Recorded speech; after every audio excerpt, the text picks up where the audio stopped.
Game Genie is an ultimate app for gamers. With this, you can change all the settings that are required for any game, all from a single place. Suppose you are playing a game and you are spectating your teammates, which can get boring sometimes. In this case, you can open Chrome, maybe WhatsApp or a calculator, and even another game. There is absolutely no restriction on the application you want to open. Just go to 3-dot settings and choose the app here. But you can choose a maximum 4 applications and use 4 of them at the same time with the game on.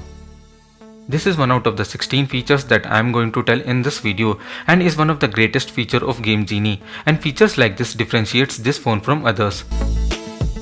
You are watching All About Apps, and if you are not subscribed to the channel, please hit the subscribe button, and if you feel you learned anything new today, please like this video. Next feature in this list is getting the real-time info by tapping on this information icon, and it will display FPS and GPU. If you want to remove any of these information, go to settings and tap on real-time management info. Here you can see all the available options and you can have all the 6 info displayed, and let me select only FPS.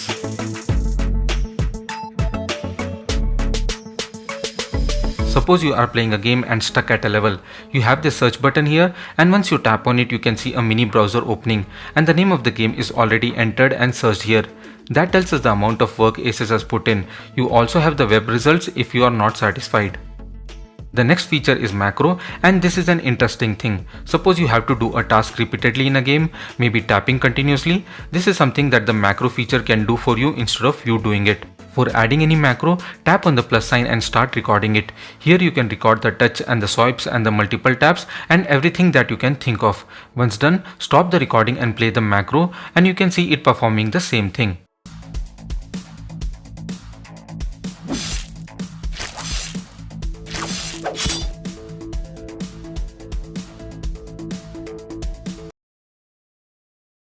Here there are some other settings like how many times you have to repeat this macro, and you can add even delays between them.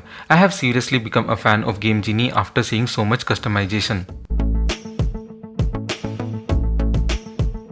The next in the list is Crosshair, and I used this feature while playing PUBG before it got banned. Here you can change the style of the crosshair, its color. By default it will be in the middle of the screen, and you can place it at some other position as well. Along with this, you can also change the opacity of crosshair and the size as well. There is also a reset button to reset the crosshair in the middle of the screen.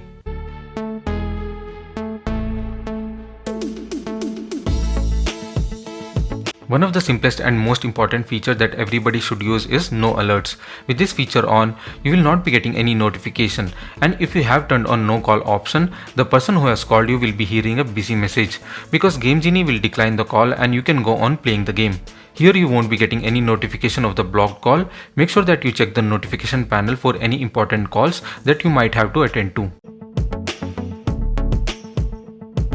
The data only feature will be required only when you are on mobile data and not on Wi-Fi. This feature, like the previous one, will also decline the call and you won't be getting any notification. Bypass charging. Suppose your battery is low and you are playing a high intensity graphic game, and charging the phone at this moment will produce a lot of heat. In order to avoid that, you can turn on bypass charging and the battery level will be same. I have made a separate video on this and you can check that out. Navigation block. This feature was added because many people were facing multi-touch issue while playing the game. This will disable the navigation bar and gestures in case if you have enabled any. You also have the option of disabling the status bar and the Game Genie as well.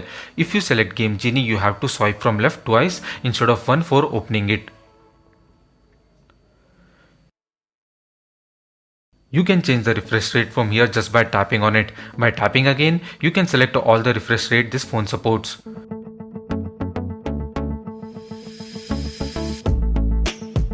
You can set the brightness by moving the slider on the left, and once done, you can lock the brightness by tapping on this button. You can also record short duration clips by selecting the clip feature, and these are the 4 available options. If you want to record for more time, you can select the record option on the right and it will start recording just after you tap on it. There are lots of settings here like resolution and the quality of video. I would recommend you to select medium quality so that recorded videos don't consume much space. You can also go live on YouTube by tapping on the Go Live button. Here you can select the resolution at which you want to stream, the title of the video and its description. The bad thing here is that we cannot select both the game audio and the audio from the microphone, but we can do some workaround to achieve this. You can also lock your screen with a slightly transparent display, and we can unlock again by swiping up with 2 fingers. I'm not sure what is the use of this feature. Let me know in comments if you can think of any. Along with all this, you can also change the position of these features by going to settings and selecting function order customization. I would say you can keep the feature which is most repeatedly used in the middle for easy access. So guys, let me know in comments if I forgot anything, and please subscribe to All About Apps. That's all the information I had on Game Genie. Thanks for watching and have a great day.